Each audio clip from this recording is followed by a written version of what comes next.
Olá, bom dia, graça e paz, um ótimo dia aí de bênção, uma ótima terça-feira para todos.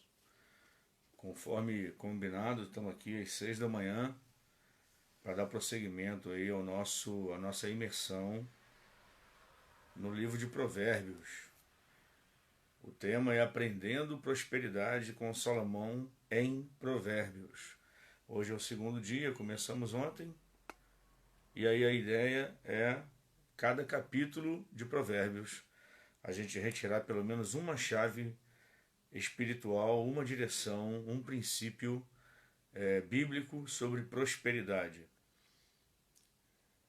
Cabe dizer que essas lives estão sendo feitas propositalmente às 6 da manhã, né? Primeiro por um propósito pessoal e segundo para ficar mais tempo disponível para quem vai poder e só vai poder assistir gravado, né, ao longo do dia. Bom, mas para você que de repente está aí na condução, para você que está aí já acordado, já de pé, estou te aguardando para a gente começar aqui. Em alguns segundos eu vou começar lendo o texto e falando com vocês. Depois esses vídeos vão fazer parte de uma playlist no Facebook e também eu vou apresentar para vocês um presente até o final dessa imersão. Não vou vender curso nenhum, tá, gente? Eu só vou apresentar para vocês um trabalho, um presente que eu quero disponibilizar aqui até o final desse nosso propósito. Eu estou aprendendo e buscando aprender mais sobre prosperidade à luz da Bíblia e aprender com um especialista, aprender com o homem mais sábio e mais rico que já pisou essa terra, que foi Salomão, o grande rei, o grande homem de Deus.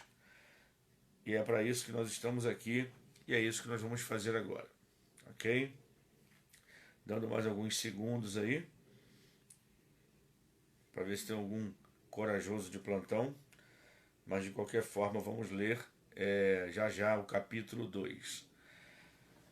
Fala-se muito de prosperidade, realmente prosperidade é um princípio bíblico e a gente precisa aprender corretamente. Ontem, por exemplo, eu não vou ficar aqui recapitulando sempre, opa, já tem gente chegando aí, glória a Deus, sejam bem-vindos, glória a Deus. Tem gente corajosa aí, hein? Tem gente já de pé, trabalhadores, né? Donas de casa, homens de Deus, mulheres de Deus. Ontem, a nossa primeira chave para prosperidade, baseados no versículo 29 do capítulo 1, foi... Primeiro, Salomão fala muito de temor, de sabedoria, né? E a sabedoria, ele diz no versículo 7, que o princípio dela é o temor do Senhor. Então a gente precisa, como seres humanos, independente de religião, reconhecer que Deus é o Criador e o que disponibiliza todos os recursos para a nossa vida. Isso é um princípio. Salomão diz que a sabedoria ela é pautada no temor de Deus. Deixa eu dar aqui um abraço aqui, professor Marcelo Nunes, irmã Jô, irmã Cláudia Albuquerque, tem mais gente aí, Deus abençoe. Então, o temor ao Senhor, o respeito ao Senhor, a obediência ao Senhor, né? O reconhecimento da grandeza do Deus criador e sustentador de todas as coisas. É o princípio da sabedoria, né? E aí ele vai dizer que o temor ao Senhor, tá, é um requisito para a prosperidade. Prosperidade bíblica, prosperidade que vem do alto, que vem do céu, que vem de Deus, que cumpre propósitos. E ele também vai dizer sobre conhecimento. Falamos sobre isso ontem. Então, dois pilares que formam o princípio de prosperidade no capítulo 1 é temer ao Senhor e adquirir conhecimento. Olha aí, Vinícius Torres, paz, querido. Então, a gente precisa conhecer o máximo que pudermos sobre finanças, sobre administração do nosso recurso, do nosso dinheiro, sobre captação, sobre usar o dinheiro e não ser usado por ele, né? de fazer com que os recursos que venham às nossas mãos sejam usados com um propósito de vida aprovado, né? Então, capítulo 2, nós vamos agora descobrir uma outra chave, um outro princípio, né, bíblico, obviamente, de prosperidade. Estamos aqui aprendendo prosperidade com Salomão em Provérbios. Então, no capítulo 2, que eu não vou ler ele todo, eu quero ler apenas, eu marquei aqui do versículo 1 ao versículo 6. Enquanto isso, tem mais corajosos e abençoados chegando aí. Fique à vontade. É uma alegria de verdade estar com vocês aqui. Filho meu, se aceitares as minhas palavras e esconderes contigo os meus mandamentos, para fazeres atento à sabedoria o teu ouvido e para inclinares o teu coração ao entendimento, e se clamares por entendimento e por inteligência, alçares a tua voz, se como, presta atenção, hein? Versículo 4, se como a prata a buscares, e como a tesouros escondidos a procurares, então entenderás o temor do Senhor e acharás o conhecimento de Deus, porque o Senhor dá a sabedoria, e da sua boca vem o conhecimento e o entendimento.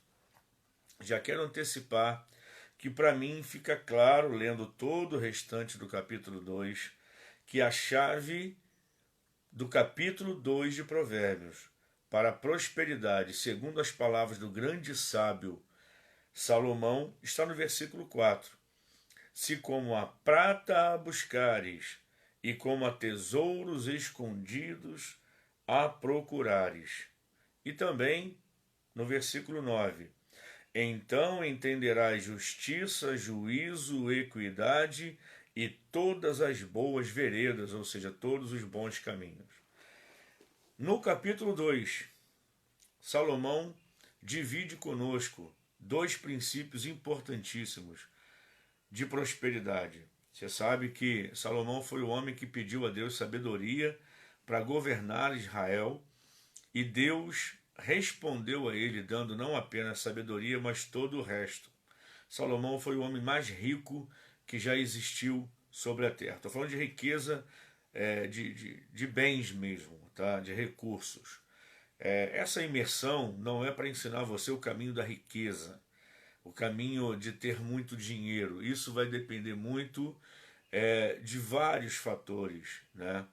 Vários fatores. Vai depender do ramo que você atuar, do investimento que você fizer, do quanto você está disposto a trabalhar. E isso não é só braçalmente, mas com a sua inteligência, de descobrir, né, e garimpar onde os recursos estão. Bom, depende de muita coisa, mas a prosperidade, sim, a prosperidade é um propósito de Deus para mim e para você, e isso é possível, isso é para ontem, isso é para hoje, isso é para todos os nossos dias. Bom, versículo 4 diz assim: se como a prata a buscares, e como a tesouros escondidos a procurares. A primeira parte desse segundo princípio, dessa segunda chave, que encontramos obviamente no capítulo 2, é diligência, disciplina. Salomão era um homem sábio, e por ser sábio ele valorizava e nos ensina a disciplina. Ele está falando procurar como a prata. Claro que ele está falando da sabedoria e do entendimento, mas eu quero ampliar um pouco o nosso entendimento sobre esse versículo. Se como a prata buscares, e como a tesouros escondidos a procurares. O que está por trás dessas palavras? Alguém que procura tesouros escondidos.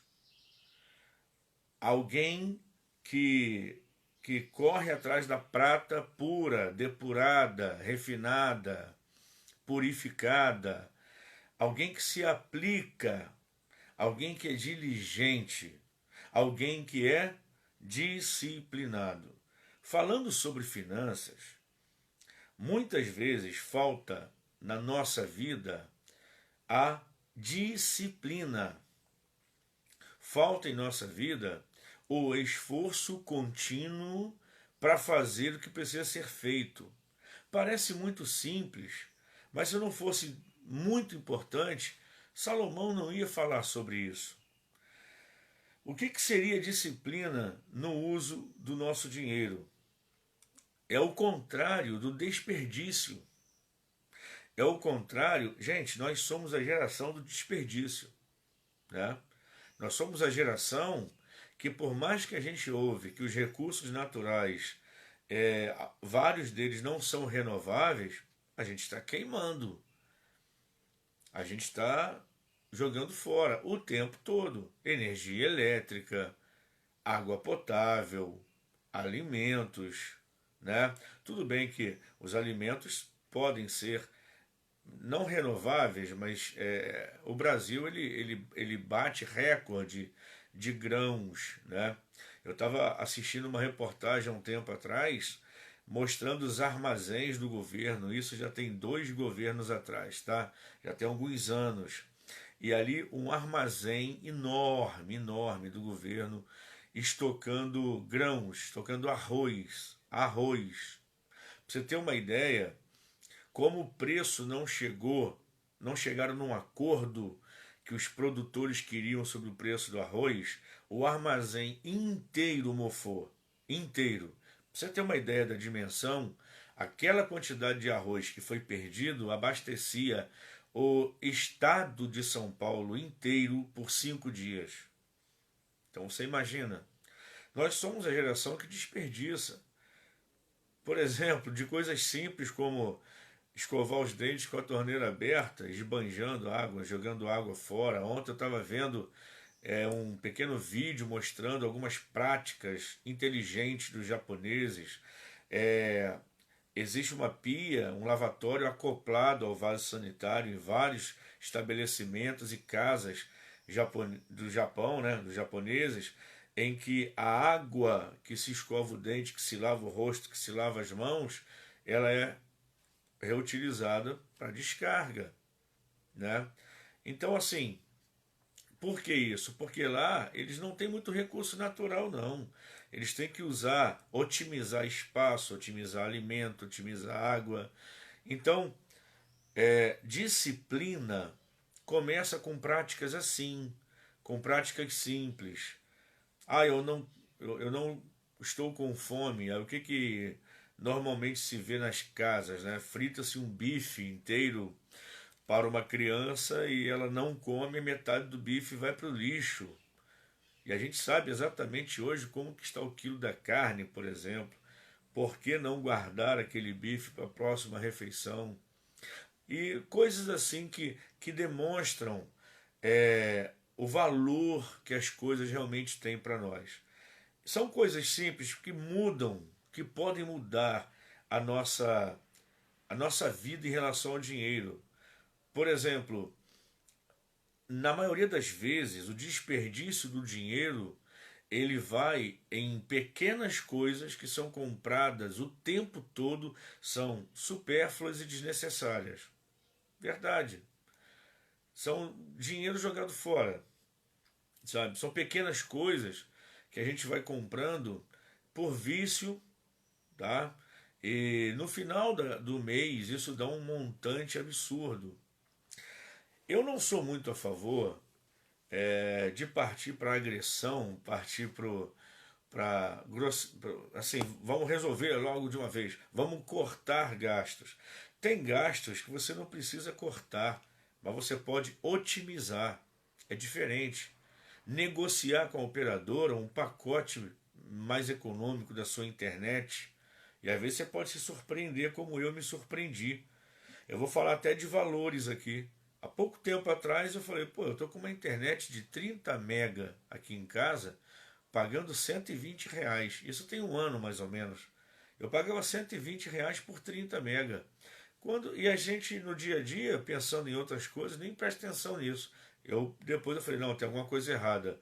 E eu negociei com a operadora e eu consegui 60 mega na época, o dobro, hoje é melhorzinha. 60 mega por R$ 60.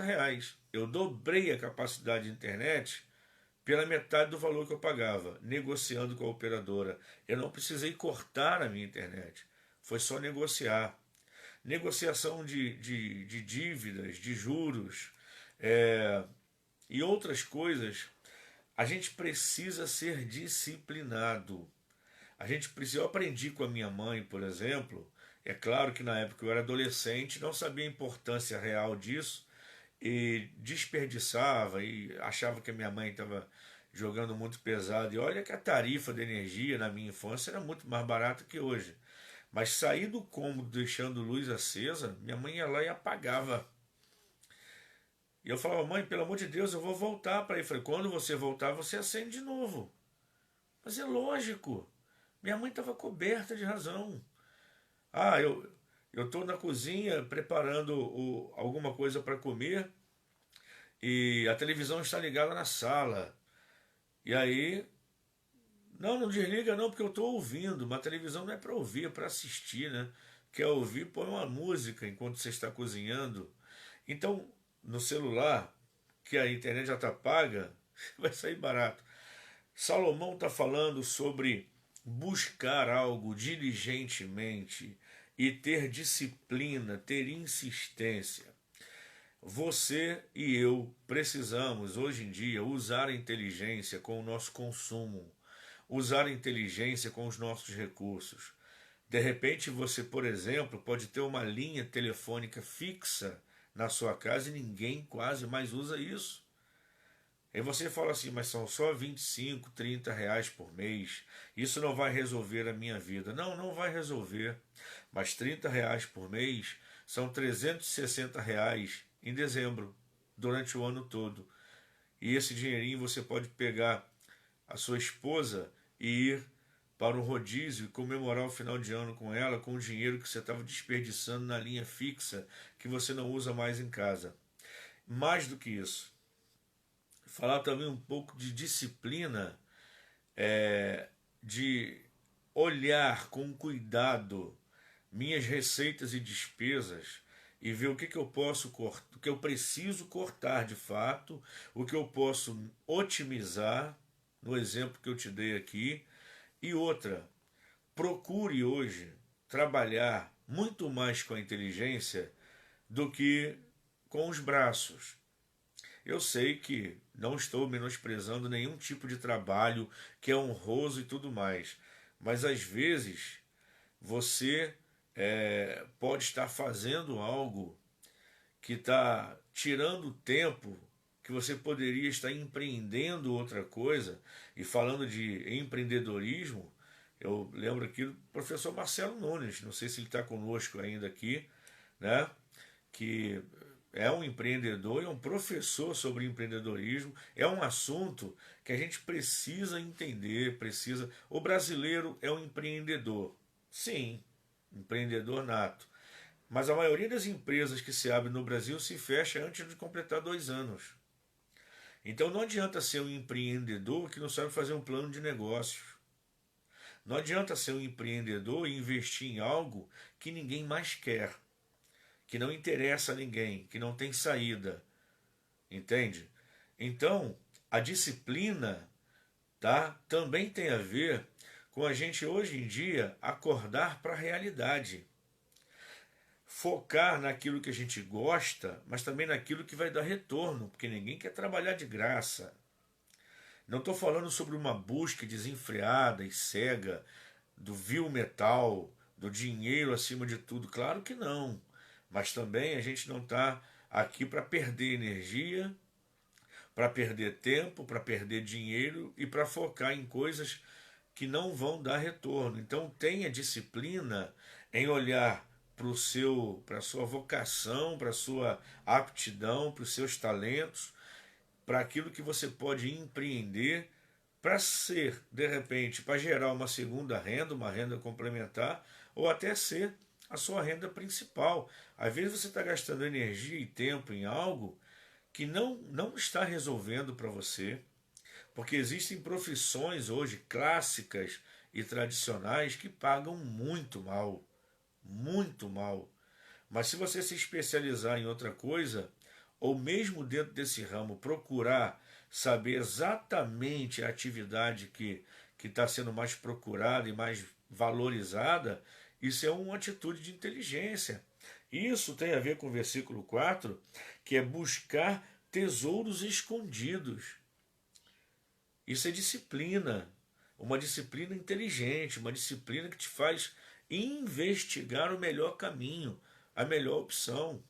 Por favor. Eu ouvi de um homem, de um amigo meu, que estava 2 meses desempregado, e ele falou assim, cara, eu ganhava R$ 3.000 no meu antigo emprego. Se me oferecer um salário mínimo, para a primeira coisa que aparecer, eu vou abraçar e vou correr, porque eu tenho que trabalhar, não importa quanto eu vou ganhar. Eu falei, mas um salário mínimo resolve tua vida? Ele falou, não, salário mínimo mal dá para eu comer, mas eu quero é trabalhar. Eu falei, poxa, você é um profissional, você é um operador de máquinas pesadas, você não pode aceitar qualquer coisa. Ele falou, André, o importante é trabalhar. Eu aprendi com os meus pais, e eu não quero aqui contrariar os princípios familiares do cara, né? Os valores de família, claro que não, mas eu aprendi com meu pai que o importante é trabalhar. Será que é isso, gente? Ou é importante trabalhar com inteligência? Ou é importante se valorizar? Ou é importante você buscar com disciplina a melhor forma de você poder viver com mais inteligência? Eu vou dar um exemplo para vocês aqui. Há uns anos atrás, eu me surpreendi com uma história que se repete todos os dias, ainda mais hoje em dia, né? Olha o que é visão de negócio. Visão de negócio. Um desempregado na zona norte do Rio de Janeiro acordava cedo, preocupado com as contas, botava a cadeirinha dele em frente ao portão e pensando, meu Deus, e hoje? Onde que eu vou entregar currículo e tal? Tentando de tudo dentro da profissão dele, não conseguia nada. Bom dia, Rogério, Andréia. E aí, um, né, um engarrafamento terrível assim na avenida, na rua onde ele morava. E ele ficava olhando aqueles carros todos parados, aquele marasmo, aquela coisa. E aí a esposa dele gritava: vem, amor, pão de queijo está pronto. E toda manhã, cafezinho com pão de queijo caseiro que ela fazia. Um dia deu um estalo na mente dele. Gente, estou falando de alguns anos atrás, onde o salário mínimo era em torno de R$ 200. E aí, 200, R$ 300, né? Tem alguns anos já. E aí deu um estalo, ele falou, meu Deus, a minha esposa sabe fazer pão de queijo. E eu fico sentado aqui olhando para o engarrafamento. Peraí. Aí o que ele fez? Conversou com a mulher, trabalharam aquela tarde toda, compraram mercadoria, fizeram vários pãezinhos de queijo. E na manhã seguinte, ele não estava mais sentado olhando para o engarrafamento. No portão de casa, ela assava o pão de queijo, ele vendia um saquinho de pão de queijo por R$ 1 na época. E aí ele começou a vender 300 saquinhos em média por dia. Ele passou a ganhar o que ele ganhava no emprego anterior, um salário mínimo. Num mês, ele estava tirando isso por dia. Claro que eu estou desconsiderando os gastos. Isso é visão de negócio. Isso é oportunismo, inteligência e empreendedorismo. Bom, busca isso. Busca otimizar teus gastos, valorizar o dinheiro, queimar, acabar com o desperdício e entender o melhor caminho que você pode agir dentro do talento, do conhecimento que você tem. E se você acha que não tem conhecimento sobre algo que pode te ajudar, você já descobriu que o mercado financeiro, por exemplo, de day trade, estou dando aqui esse chute aqui, seja um bom caminho, você não conhece nada sobre isso. Assiste vídeos gratuitos no YouTube, pega dicas com profissionais, começa a fazer algumas aplicações gratuitas, começa a aprender um pouco sobre isso, leia o máximo que você puder, tem artigos e vídeos de graça na internet e depois você, assim que puder, paga um curso para que alguém te ensine de fato a operar e quem sabe você não vai se tornar um pequeno em médio, talvez um grande investidor no futuro, mas com isso daí você pode mudar a sua vida. Estou te dando só uma dica, só um exemplo, tá? Agora o versículo 9 também fala de uma chave de prosperidade no capítulo 2. Então entenderás justiça, escuta essas palavras, justiça, juízo, equidade e todas as boas veredas, todos os bons caminhos. Isso está falando de uma coisa que falta na nossa geração, falta muito. E a gente precisa entender sobre honestidade. Não se pisa em ninguém para subir, ninguém é degrau de ninguém. Eu falei ontem que recursos estão à nossa disposição, não só recursos pessoais de inteligência, raciocínio, estratégia, talentos, dons, recursos naturais, né? Às vezes o quintal da sua casa pode se tornar uma grande horta, mas também recursos humanos. A gente tem que entender que ninguém faz nada sozinho e tem que entender que tem um espaço no mundo para todo mundo, para todas as pessoas, e respeitar as pessoas. Ser honesto nos seus negócios. Salomão, o homem mais sábio, o homem mais rico que existiu, está falando hoje de disciplina no capítulo 2 e também de honestidade. Não vale o caminho da desonestidade. Claro que não. Todo mundo faz. Se eu levar um pedaço, não vai fazer falta. Vai fazer falta porque não é seu. Quando a gente usurpa alguma coisa de alguém aqui, existe um Deus lá no céu olhando e falando: eu também ia te dar algo e não vou te dar. Vou dar para outro. Porque Deus é o Deus da honestidade. Então, pode-se enriquecer, acumular dinheiro na desonestidade? Pode. Mas qual é o futuro disso? Qual é a vantagem disso? Salomão nos ensina sobre juízo, justiça, equidade e caminhos corretos. Isso é honestidade. Seja honesto. Não trabalhe em algo duvidoso. Não participe de algo que levanta dúvidas sobre a origem, tá? Cuidado com, vou dar uma dica, cuidado com algumas empresas de investimento, entre aspas, que propõem juros, lucros absurdos, que são irreais, surreais e mentirosos, tá? Eles vão ser desonestos com você e muitas pessoas que entram primeiro, que se metem em pirâmides, que estão na ponta da pirâmide e ficam... E outra coisa, gente, o que tem de gente mentindo na internet, o que tem de gente oferecendo coisa na internet, dizendo que ficou rico, que ganhou muito dinheiro, que ganhou 50 mil reais com uma coisa por dia, 50 mil por dia. Tem muita gente mentindo na internet só para você comprar um curso, só para você investir em uma canoa furada. Tá? Pelo amor de Deus. Tem gente oferecendo produtos aí mirabolantes, por exemplo, produtos e serviços, coisas assim, de investimentos mirabolantes, tá? De juros absurdos, de lucros absurdos. E aí eu fico pensando, pô, se o negócio dele é tão bom, por que está vendendo curso? Eu não estou falando de todo mundo, não. Tem gente que aprendeu o caminho e quer ensinar alguém. Tudo bem. Mas cuidado. Cuidado que tem muita desonestidade hoje em dia. Então, não é porque os outros podem estar sendo desonestos que eu também vou ser. Então, seja honesto. Tenha uma balança justa, diz a palavra. Trate as pessoas com equidade, com justiça. Faz o que é teu e faz bem feito. E Deus vai abençoar o trabalho das suas mãos. Que a sua balança de 1 quilo não considere 1 quilo que só tem 900 gramas, dizia o meu antigo e saudoso pastor. Né? Sua balança está marcando 1 quilo, mas tem 1 quilo, né? Tem 900 gramas aí no prato da balança, não, né? Ou seja, seja honesto. Te deram o troco errado, devolva. E não trabalhe com algo duvidoso. Não trabalhe com algo ilegal. Não há prosperidade na ilegalidade. Não há prosperidade na desonestidade. Pode ter muito dinheiro, mas o pagamento vai vir, o retorno vai vir isso não vem de Deus. Então era isso, queridos, que eu queria compartilhar com vocês nessa manhã. Espero que tenha sido bênção para você. Nós estamos ainda no segundo dia aprendendo prosperidade com Salomão em Provérbios. Ok? E foi essa a palavra que eu compartilhei com vocês. Só recapitulando aqui, ontem, a primeira chave para a prosperidade, no capítulo 1 de Provérbios, falamos sobre temer ao Senhor e adquirir conhecimento. Tá? Conhecimento sobre finanças e sobre o dinheiro que vem em suas mãos e como fazer chegar em suas mãos. Adquira conhecimento.